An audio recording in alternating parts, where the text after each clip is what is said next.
नमस्कार, आप देख रहे हैं आईपा यानी कि all India progressive politic association, वो मंच जहां हम बात करते हैं प्रगतिशील राजनीति की, उन मुद्दों की जो जन सरोकार से जुड़े हैं, वो मुद्दे जो प्रगति की बात करें। और आज इन्हीं मुद्दों पर बात करने के लिए हमारे साथ मौजूद हैं अनिल सिंह जी, जो कि पूर्व राष्ट्रीय उपाध्यक्ष भी रह चुके हैं लोहिया वाहिनी सपा के। स्वागत है सर आपका। बहुत बहुत धन्यवाद। सर, सबसे पहले तो जो आईपा द्वारा ये मुहिम चलाई जा रही है कि जब भी बात हो राजनीति की तो प्रगतिशील राजनीति की बात हो, उन मुद्दों की बात हो जो प्रगति लेके आए, देश में बदलाव लेके आए, तो इस मुहिम के बारे में आप क्या कहना चाहेंगे? सबसे पहले तो बहुत बहुत आपका स्वागत है आईपा द्वारा जो ये प्रगतिशील जो मुद्दे हैं, राजनीति है, इस पे मुहिम चलाई जा रही है। और आज समाज में ज़रूरत है, जिस तरीके से देश की आज़ादी के 74 साल बाद जो स्थितियां हैं देश के सामने, गंभीर चुनौतियां हैं, उन मुद्दों को अगर ला रहे हैं। अभी हमारा विधानसभा का चुनाव भी होना है, देश में लगातार 5 वर्ष चुनाव होते रहते हैं, मगर कहीं ना कहीं जो मुहिम है आज समाज में, जो अग्रणी भूमिका होनी चाहिए मीडिया के माध्यम से, आप लोगों के आईपा के माध्यम से की जा रही है, इसलिए मैं बधाई देता हूं। और ये मुद्दे आने चाहिए, जब मुद्दे आएंगे तब लोगों को जागरूक होने का मौका मिलेगा, तो इसके लिए बहुत बहुत बधाई आपको। धन्यवाद सर। तो सर, राजनीति की अगर हम बात करें तो जिस तरीके के तौर तरीके अभी अपनाए जा रहे हैं, जो तरीके प्रचलन में है अभी राजनीति में, उससे आप कितने संतुष्ट हैं या कितने संतुष्ट नहीं है, या क्या बदलाव होने चाहिए? देखिए, मैं तो छात्र राजनीति से निकल के यहाँ पहुँचा हूँ, और जब हम छात्र होते हुए छात्रों के बीच में जाते हैं, उनकी लड़ाई लड़ते हैं, तो ना वहाँ जाति होता है, ना धर्म होता है, वहाँ सिर्फ हम लोग छात्र समूह होते हैं और छात्रों के प्रति लड़ाई करते हैं। आज जो जितने भी देश में, चाहे राष्ट्रीय दल हों, चाहे क्षेत्रीय दल हों, और डेमोक्रेसी में जिस तरीके से जाति को आज के समय में अलग नहीं किया जा सकता। और मैं समझता हूँ, चूँकि छात्र राजनीति में मैंने पहले ही बताया है, ना धर्म होता है, ना जाति होती है, उसमें हम लोग छात्रों के ही एक सामूहिक हित में बात करते हैं। आज जिस तरीके से समाज हमारा जातियों में विभाजित हो गया है, दलगत में है, कहीं ना कहीं उससे हम सभी का नुकसान हो रहा है। जहाँ तक हमारे संतुष्ट होने की है, मैं तो चाह रहा हूँ कि जब हम समाज में काम करें तो समाज के हित में है। कोई राजनीतिक दल है, जब हम जनता के बीच में जाते हैं, मुद्दों के लेकर जाते हैं, और जनता हमें जिस आस्था और विश्वास के साथ हमें सदन में जिम्मेदारी देती है, और सदन में सत्ता आने के बाद जिस तरीके से हम भटकते हैं, तो कहीं ना कहीं उससे समाज का बहुत बड़ा नुकसान होता है। मेरा अपना है कि जो राजनीति की शुचिता और स्वच्छता होनी चाहिए, वो नहीं है। उसका कारण मैं धीरे धीरे सने सने ये मानता हूँ कि आज जो समाज में गिरावट आई है, और जो समाज के सभी विद्वत लोगों को, जो बुद्धिजीवी वर्ग हैं, और जो ऐसे धार्मिक से लेकर अन्य क्षेत्र हैं, उनको समाज में जागरूकता का काम करना चाहिए। लोग अपने, आज का जो समय आया है, वो समय लोग सिर्फ अधिकार पाना चाहते हैं, कर्तव्य नहीं निभाना चाहते हैं। और मुझे लगता है कि अधिकार पाने से पहले हमारी जिम्मेदारी अपने समाज के प्रति, अपने जनपद के प्रति, अपने प्रदेश के प्रति और अपने राष्ट्र के प्रति होनी चाहिए।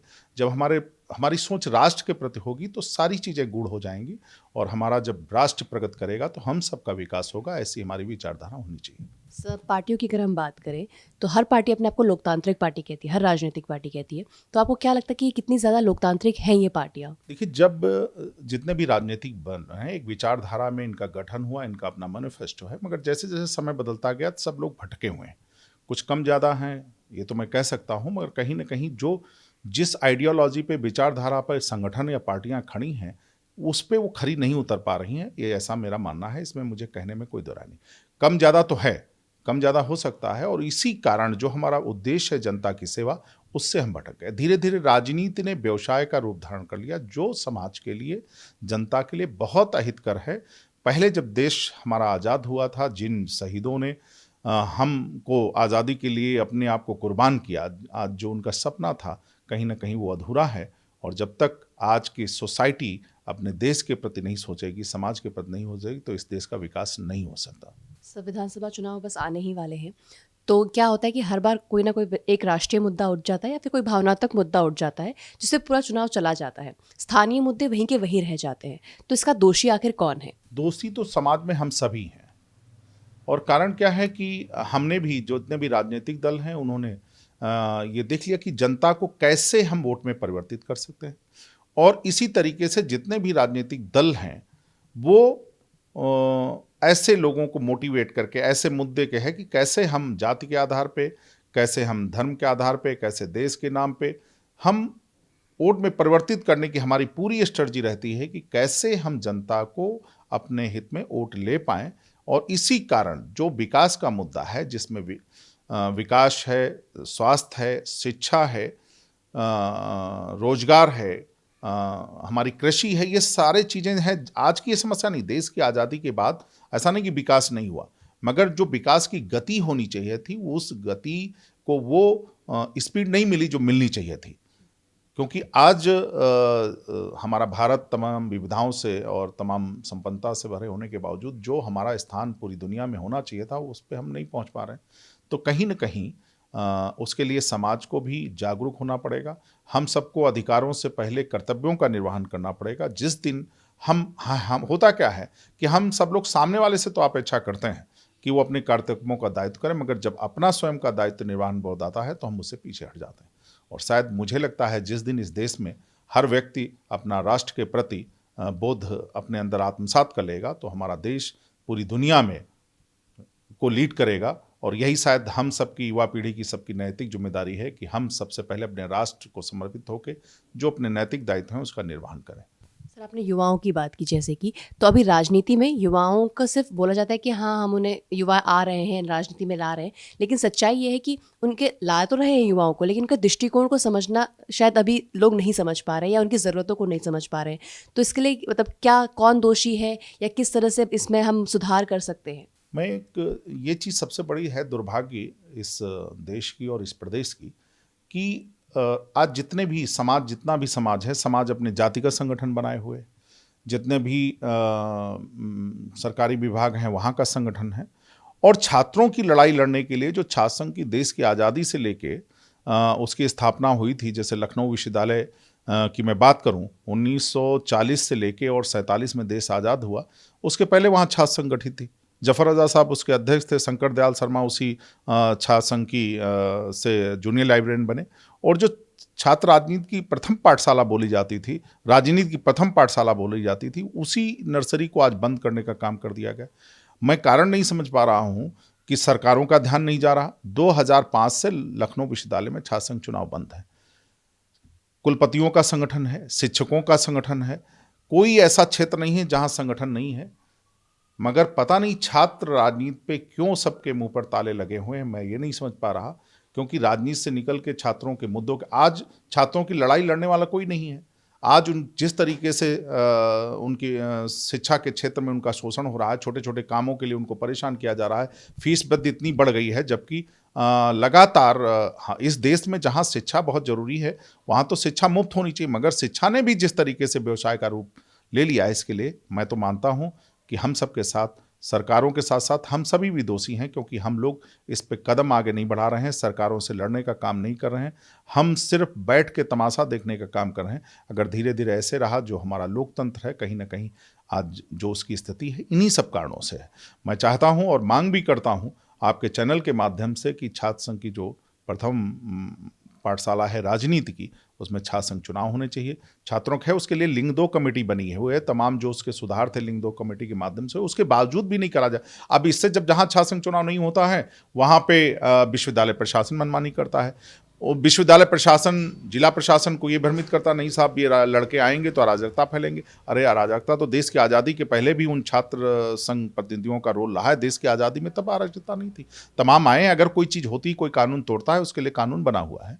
सिर्फ उनको बदनाम करके छात्र राजनीति को समाप्त करना, बंद करना, मुझे नहीं लगता है जायज़ है। और छात्रों की जायज़ मांग को सरकारों को संज्ञान में लेना चाहिए, सामाजिक संगठनों को भी सम्मान जाए, और मीडिया के भी साथियों से मेरा आग्रह है कि इस चीज़ को उठाएं और छात्रों का जो हक है और जो उनका उत्पीड़न हो रहा है उनको दिलाएं। सर, अब विधानसभा चुनाव आने वाले हैं, तो आप हमारे वोट, इस मंच के द्वारा आप हमारे जो मतदाता हैं, नए मतदाता या पुराने मतदाता, आप उन्हें क्या बोलना चाहेंगे कि वो किन मुद्दों पर अपने प्रत्याशी को चुनें और अपने वोट का सही इस्तेमाल करें? मैं आपके चैनल के माध्यम से, आइपा के माध्यम से सिर्फ आग्रह करना चाहता हूँ इस प्रदेश की सम्मानित जनता से। 2022 का चुनाव है, तमाम राजनीतिक दल अपने अपने पार्टी के मैनिफेस्टो के साथ आपके सामने आएंगे, इसके पहले भी आते रहें, मगर जिस अपेक्षा और विश्वास के साथ आप उनको भरोसा देकर, अपना वोट देकर पूर्ण बहुमत की सरकारें देते रहें। सिर्फ आंकड़ों की आज सरकार चल रही है, ज़मीनी स्तर पे हकीकत सामने नहीं आ रही है। उसका मूल्यांकन जनता ने कर लिया, मुझे उसके लिए बताने की ज़रूरत नहीं है। मगर मैं ज़रूर ये चाहूँगा कि सबसे पहले इस देश में ज़रूरत है शिक्षा की, स्वास्थ्य की, रोजगार की, और कहीं न कहीं समाज को जागरूक करने के लिए मैं अपील भी करना चाहता हूं कि सरकारों के साथ-साथ समाज के जो और संगठन, सामाजिक संगठन हैं, वो समाज को जागरूक करें कि वो सिर्फ अधिकारों की बात ना करके अपने कर्तव्यों का भी पालन करें।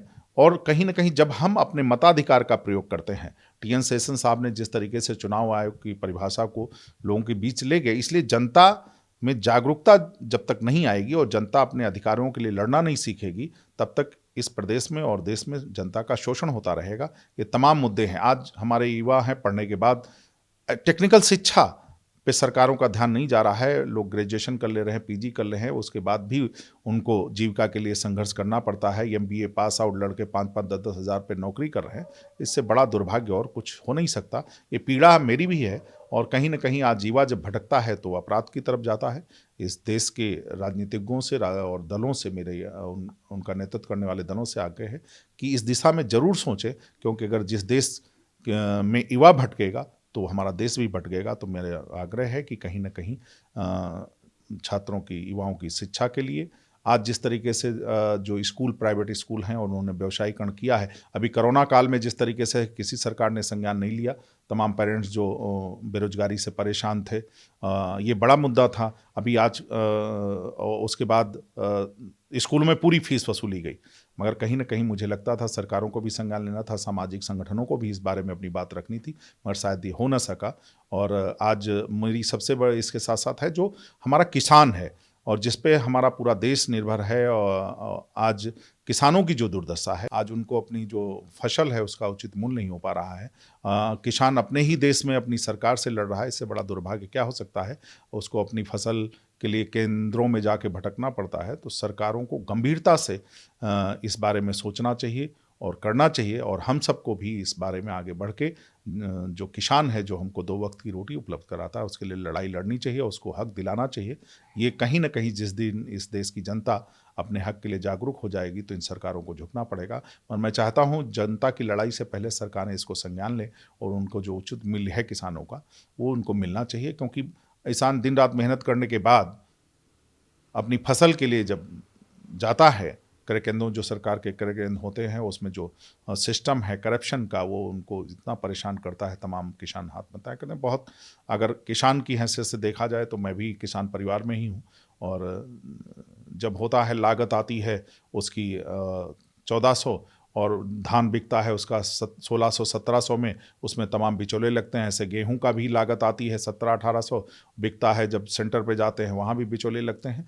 तो बेचारा वो परेशान होता है, वो जो थोक व्यापारी हैं वो लेते हैं, पैसा कब देते हैं, तमाम चीज़ें हैं। मैं चाहता हूँ इन सारे मुद्दों के साथ, और हमारी जो स्वास्थ्य है, अभी जब कोरोना काल आया, जिस तरीके से व्यवस्था चरमराई, हमारी सरकारों को पहले से ही व्यवस्था करके रखनी चाहिए, मगर जब हमारे पर कोई परेशानी आती है तब सरकारें सचेत होती हैं। यही सब तमाम चीज़ें हैं। तो मुझे अपनी सम्मानित जनता से, अपने सम्मानित युवा साथियों से कहना है कि हम लोग जो भी दल आएँ उनको समझें, देखें, जानें, और जो बेहतर हो, जो हमारी सेवा के उद्देश्य से हमारे बीच में आए, उसको चुनना चाहिए।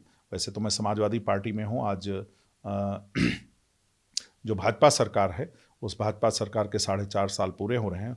उस 4.5 साल में जो उनके वादे थे, आंकड़ों पे तो वादे दिखाए जा रहे हैं मैंने किए, मगर मैं अपनी तरफ से नहीं कहूँगा। आम जनता के बीच में जब छोटे छोटे लोगों के बीच में जाएंगे, पान और खुंचे की दुकानों पे, किसानों के बीच में जाएंगे, तो आपको पता चलेगा कि सरकार के प्रति उनका क्या मूल्यांकन है। आज हम लोग उनकी लड़ाई लड़ रहे हैं और जनता से अपेक्षा करेंगे, अगर हम आपके को लगे कि हम आपकी सेवा कर सकते हैं तो हमें एक बार मौका मिलना चाहिए। धन्यवाद सर। तो ये थे अनिल सिंह जी। हमारे चैनल से जुड़े रहने के लिए इसे लाइक, शेयर और सब्सक्राइब करना ना भूलें। धन्यवाद।